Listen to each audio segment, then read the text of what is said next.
$1.87. That was all, and 60 cents of it was in pennies. Pennies saved 1 and 2 at a time by bulldozing the grocer and the vegetable man and the butcher until one's cheeks burned with the silent imputation of parsimony that such close dealing implied. 3 times Della counted it. $1.87. And the next day would be Christmas. There was clearly nothing to do but flop down on the shabby little couch and howl. So Della did it, which instigates the moral reflection that life is made up of sobs, sniffles, and smiles, with sniffles predominating. While the mistress of the home is gradually subsiding from the first stage to the second, take a look at the home. A furnished flat at $8 per week. It did not exactly beggar description, but it certainly had that word on the lookout for the mendicancy squad. In the vestibule below was a letter box into which no letter would go, and an electric button from which no mortal finger could coax a ring. Also appertaining thereunto was a card bearing the name Mr. James Dillingham Young. The Dillingham had been flung to the breeze during a former period of prosperity when its possessor was being paid $30 per week. Now, when the income was shrunk to $20, though, they were thinking seriously of contracting to a modest and unassuming D. But whenever Mr. James Dillingham Young came home and reached his flat above, he was called Jim and greatly hugged by Mrs. James Dillingham Young, already introduced to you as Della, which is all very good. Della finished her cry and attended to her cheeks with the powder rag. She stood by the window and looked out dully at a gray cat walking a gray fence in a gray backyard. Tomorrow would be Christmas Day, and she had only $1.87 with which to buy Jim a present. She had been saving every penny she could for months, with this result. $20 a week doesn't go far.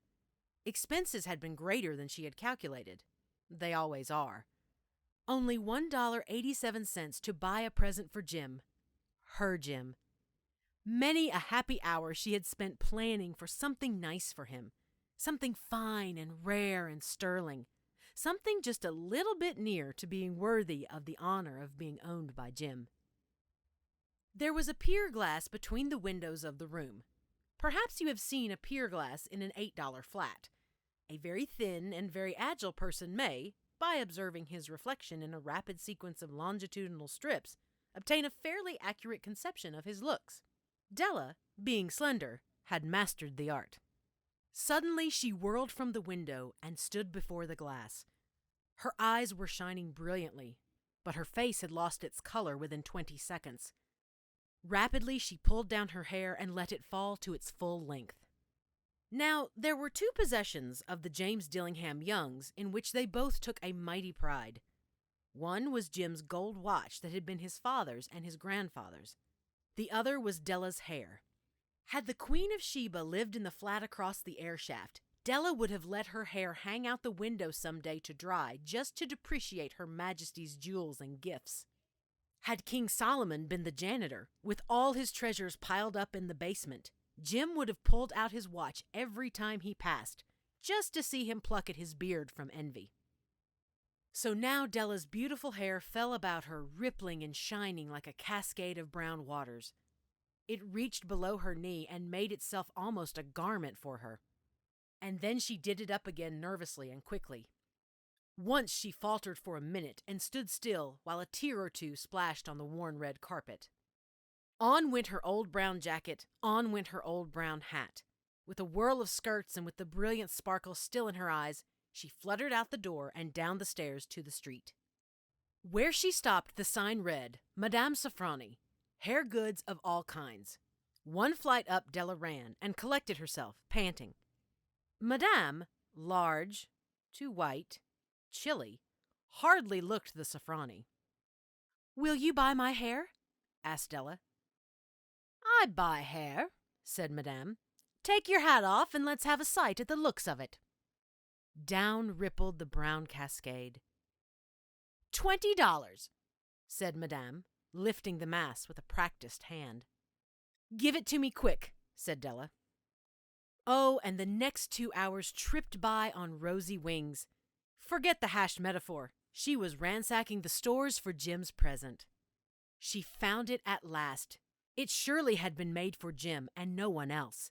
There was no other like it in any of the stores, and she had turned all of them inside out. It was a platinum fob chain, simple and chaste in design, properly proclaiming its value by substance alone and not by meretricious ornamentation, as all good things should do. It was even worthy of the watch. As soon as she saw it, she knew that it must be Jim's. It was like him. Quietness and value, the description applied to both. $21 they took from her for it, and she hurried home with the 87 cents. With that chain on his watch, Jim might be properly anxious about the time in any company. Grand as the watch was, he sometimes looked at it on the sly on account of the old leather strap that he used in place of a chain.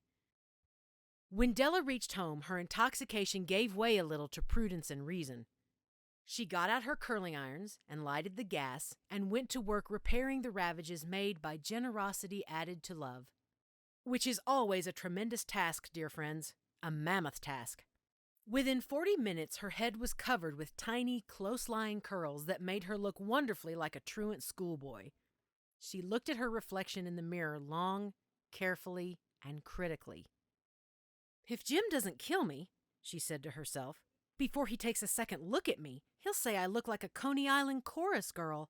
But what could I do? Oh, what could I do with $1.87?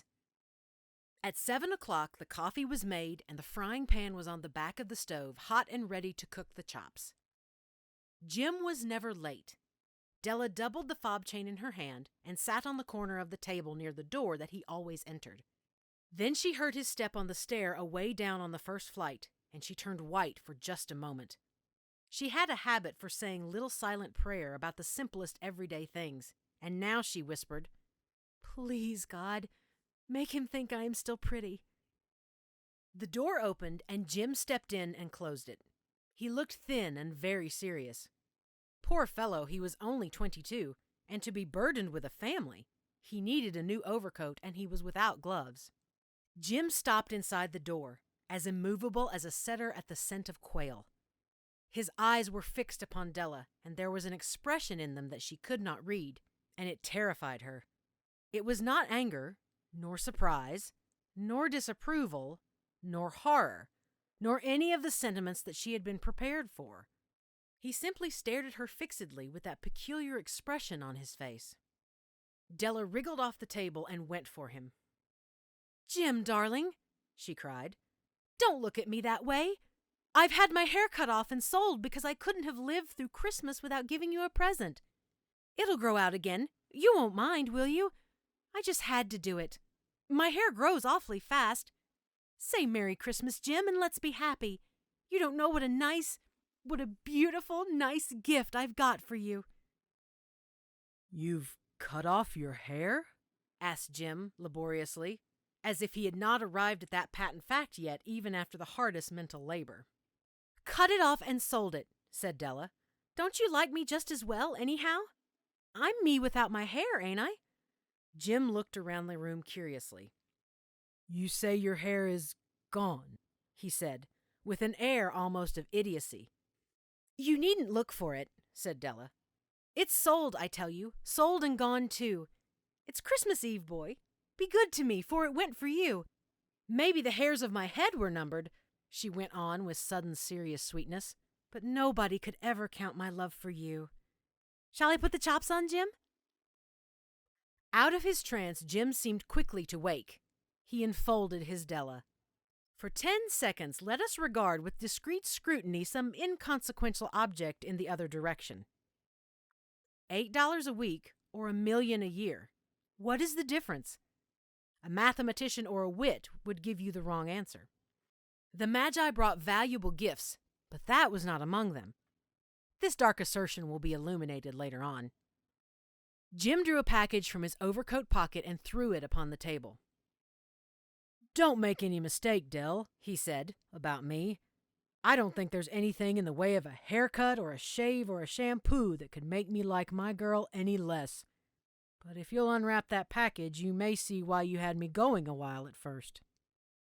White Fingers and Nimble tore at the string and paper, and then an ecstatic scream of joy, and then, alas, a quick feminine change to hysterical tears and wails, necessitating the immediate employment of all the comforting powers of the Lord of the Flat. For there lay the combs, the set of combs, side and back, that Della had worshipped long in a Broadway window. Beautiful combs, pure tortoiseshell, with jeweled rims, just the shade to wear in the beautiful vanished hair. They were expensive combs, she knew, and her heart had simply craved and yearned over them without the least hope of possession. And now they were hers, but the tresses that should have adorned the coveted adornments were gone. But she hugged them to her bosom, and at length she was able to look up with dim eyes and a smile and say, "My hair grows so fast, Jim." And then Della leapt up like a little singed cat and cried, "Oh! Oh!" Jim had not yet seen his beautiful present. She held it out to him eagerly upon her open palm. The dull, precious metal seemed to flash with a reflection of her bright and ardent spirit. "Isn't it a dandy, Jim? I hunted all over town to find it. You'll have to look at the time 100 times a day now. Give me your watch. I want to see how it looks on it." Instead of obeying, Jim tumbled down on the couch and put his hands under the back of his head and smiled. "Dell," said he, "let's put our Christmas presents away and keep 'em a while. They're too nice to use just at present. I sold the watch to get the money to buy your combs. And now suppose you put the chops on." The Magi, as you know, were wise men, wonderfully wise men, who brought gifts to the babe in the manger. They invented the art of giving Christmas presents. Being wise, their gifts were no doubt wise ones, possibly bearing the privilege of exchange in case of duplication. And here I have lamely related to you the uneventful chronicle of two foolish children in a flat who most unwisely sacrificed for each other the greatest treasures of their house. But in a last word to the wise of these days, let it be said that of all who give gifts, these two were the wisest. Of all who give and receive gifts, such as they are wisest. Everywhere they are wisest. They are the Magi.